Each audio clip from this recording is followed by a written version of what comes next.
Hi guys, welcome back to the VA Tips series. I'm Laris and I share tips, tricks, hacks, and other things about freelancing and virtual assistant. So this is tip number 6.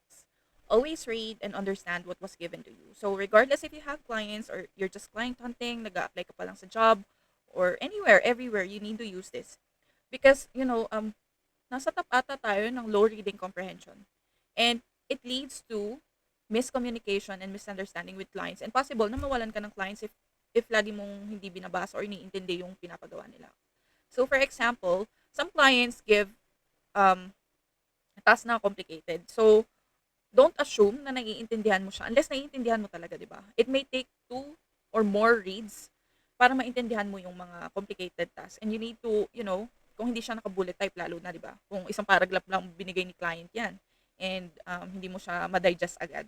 So you can always ask your friends if tama ba 'tong pagkakaintindi ko dito sa sinend ni client, or you can always ask directly. You can ask nicely sa client mo na tama ba yung pagkakaintindi ko sa task na binigay mo, because sayang yung oras if you assume na tama yung pagkakaintindi mo, and then at the end of the day, if you've given the output or nag-send ka ng output sa client mo and then mali pala yung pagkakaintindi mo. So you need to do it again, and then yun, sayang lang yung oras. And if you're client hunting or job, nag-apply ka sa job, usually sa mga freelancing sites like Upwork, clients put what they really need on the job listing, right? So you need to personalize and to customize your proposals to whatever they need. So, isipin niyo na lang kung, yung proposal mo hindi mo kasi binasa lahat. So, nagpakilala sa job listing nakalagay kung ano yung company, and then ganyan. So, na-excite ka, nag-send ka ng proposal, but at the end, nakalagay doon website designer yung hinahanap ni client. And then you send a proposal na dati kang accountant or kung ano-ano nilagay mo doon na unrelated.